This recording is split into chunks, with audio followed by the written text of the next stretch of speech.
It's really easy to get drugs. I considered myself, in the beginning, a high-class heroin addict because it initially started with using prescription medication. Once they get addicted on these opiate-based drugs, they're off and running to the heroin addiction. They were doing pills, you know, pharmaceuticals made by Merck. With the increase of prescription drug abuse, to follow is heroin abuse, to follow is crime. Every time I got out of jail, I learned something new or got a different connect or became a better criminal. I would steal from my family, I would steal from my grandmother. You try to say, like, isn't my love enough to make you stop? It was heart-wrenching for my sister and I when we found out that my brother was taking heroin. There was kids on campus walking around on a regular basis that just had them at all times. I remember sitting with my friends and realizing us talking about the fact that we thought one of our friends would end up passing away.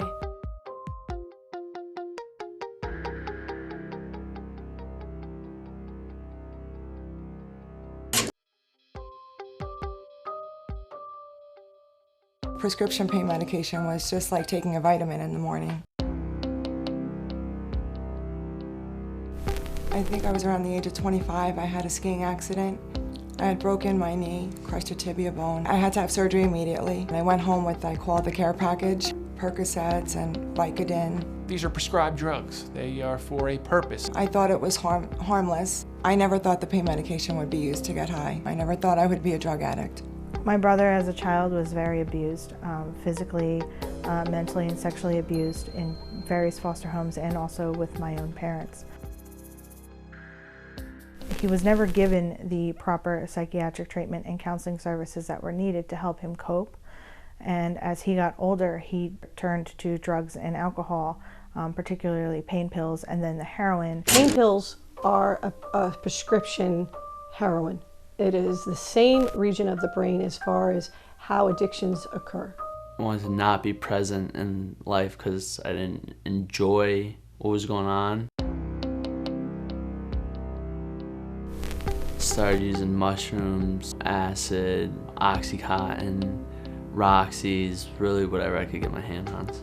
There's a lot of people, particularly like with my friends, they're good people. Sometimes they have a lot of things going on at home, or they're struggling with some type of internal issue. All it takes is that one time of getting high to realize that all that goes away. It made me feel, you know, not present in my life. It was just another hour out of the day where I didn't have to think about what I had to do, and after that hour, I would try and find some more to not think about the next hour. You know, I'm not thinking about my parents fighting anymore. I'm not thinking about being bullied at school. It's called chasing the high. After you've felt that good once, you want to feel that good again. I think that for a lot of people, that's initially what happens, is that everything goes away. It all starts in the homes. The kids are starting with their own medicine cabinets, you know, perhaps mom and dad's bathroom, opening them up, pulling out some prescription bottles and experimenting. Somewhere back in the 2004, 2005, we started seeing an increase in prescription drug abuse. We saw our young people having pill parties. If you know you're going to a party, you know it's going to be there already. Ask two people once you get in, they'll be like, oh, go see this person, go see that person. And you can easily find really whatever you're looking for. When I was young, they brought the beer to the party. Now they're bringing the pills to the party. They're taking these pills and they don't realize that they're using them recreationally instead of how they were intended, how they were prescribed by a doctor. They're giving them to their friends and they're giving them to their friends. And so everybody kind of just got hooked on these things at the same time.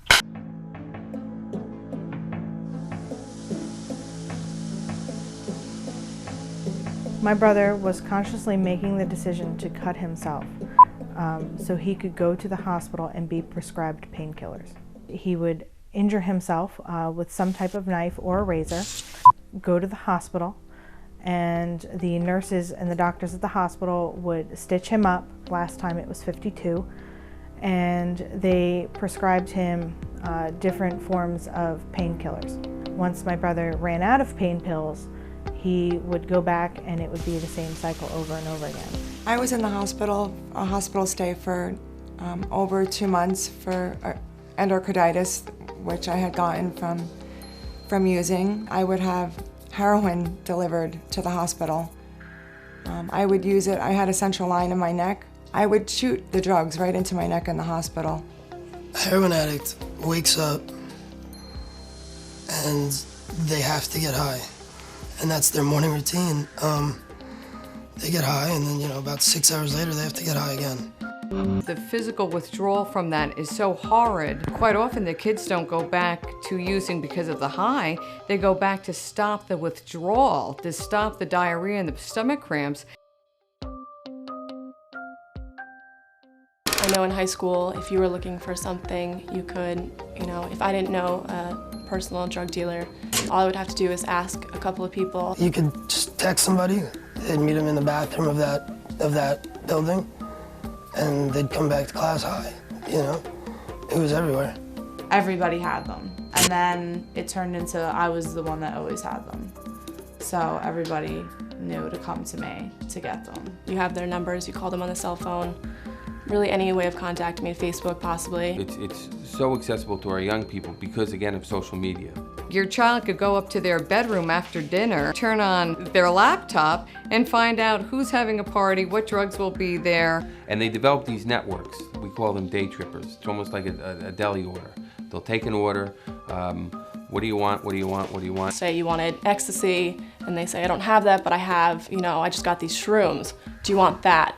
Or you could say, how long till you could get me ecstasy? You start 2 a day, and then your body starts craving it, so then you 3 a day, and then you can't stop. Your body physically needs it. Like, people would give me their arm and leg just to get it. Before they know it, they're so addicted that they need more and more, so they're turning to heroin because it's cheaper. Oftentimes a dose of heroin is less than $10.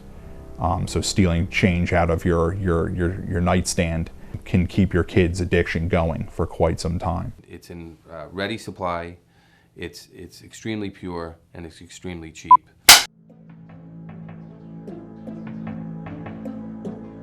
I've been arrested for burglary. I've been arrested for possession, assault, theft by unlawful taking, shoplifting. I don't even know how many times I've been arrested. I think over 39. My boyfriend and I got arrested maybe 5 or 6 times. I was stealing cell phones from parties. I was stealing money from parties. Armed robbery, theft, selling. There really wasn't anything that I wouldn't do to get more. I've asked the girls, how do you get the money? And they said, you give to get. And the boys usually say that they steal or deal. I have a pretty lengthy history with the law. When I was in jail, out of every cell, I was in 3 different cells. I was in a medical cell, I was in a population cell, and I was in the working cell. And out of every cell in Somerset County Jail, I was able to see my house from my window. I was in there for my birthday, I was in there for Christmas, and I was in there for New Year's. And in each day I could just stare out and look at my house and wonder what my family was doing. It wasn't fun by any means. Having someone in your household who is, so dependent upon a substance, is a scary thing. The effect, the impact that had on us was devastating. The person I once knew, the sweet girl that I raised from when she was 10, when she lost her parents, really morphed into a monster. Somebody who had no regard for anyone else's safety, would steal anything that she could get her hands on to keep her addiction going. Somebody who would lash out physically, attack me, my wife, somebody who kicked holes in the walls and really was incredibly unstable emotionally. It's heart-wrenching, the things that, like, to think back what I've done to my family. There were times that I've ended up on the front page of the town paper for being arrested. I dragged them through so much, and the first day that I saw my parents, it was behind a glass window, and I picked up a phone, and on the other end was my family. And I wanted to talk to my brother first.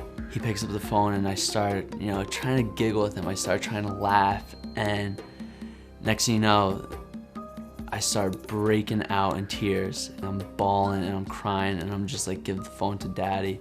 And I just couldn't look at him. I couldn't talk to him. I couldn't imagine how painful it must be for this 13-year-old, this 12-year-old, to be here talking to his older brother through glass on a phone. My family members were robbed of my time, my love. I didn't see a particular family member for over 10 years. It all kind of culminated in an incident in which she threatened to kill herself, holding a razor blade in her hands. My wife, who was pregnant at the time, got into an altercation with her, trying to get the razor blade from her, and thank God nobody was hurt, but it definitely left us at that moment in which you kind of realize this can't continue. It was the boiling point. It was the end. We began to realize that we had to get her help, and we had to get her, in all reality, out of our house. That's a sickening feeling as a parent, to have to put your own kid out on the street.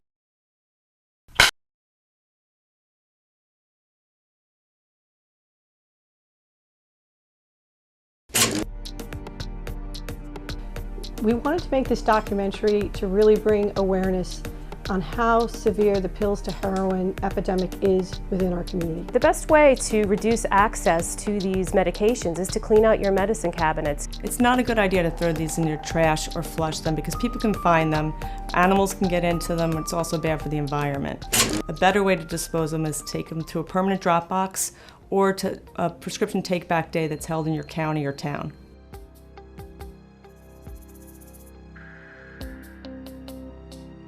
The phone rang.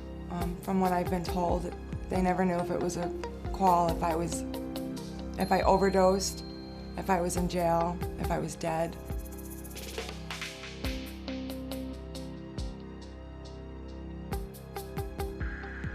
We would go to parties and you'd see it all over the place, and people were dropping into each other's drinks and everyone was taking it, mixing it with alcohol.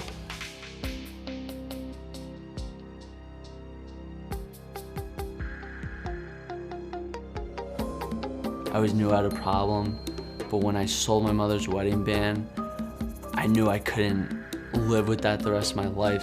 It's too easy for kids to obtain pills because they're so naive they don't understand where it's going to get them. I've been to jail the past 3 years 4 or 5 times, and every time I got out, I got high.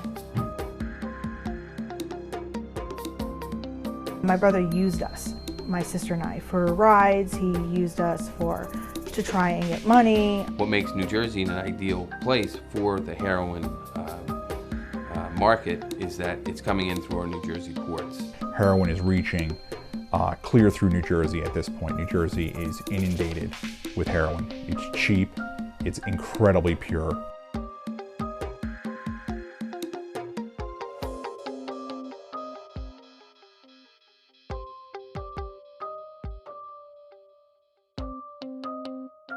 I can't tell you what the difference is between the people that tried it once or a few times and never fell into the hole of addiction.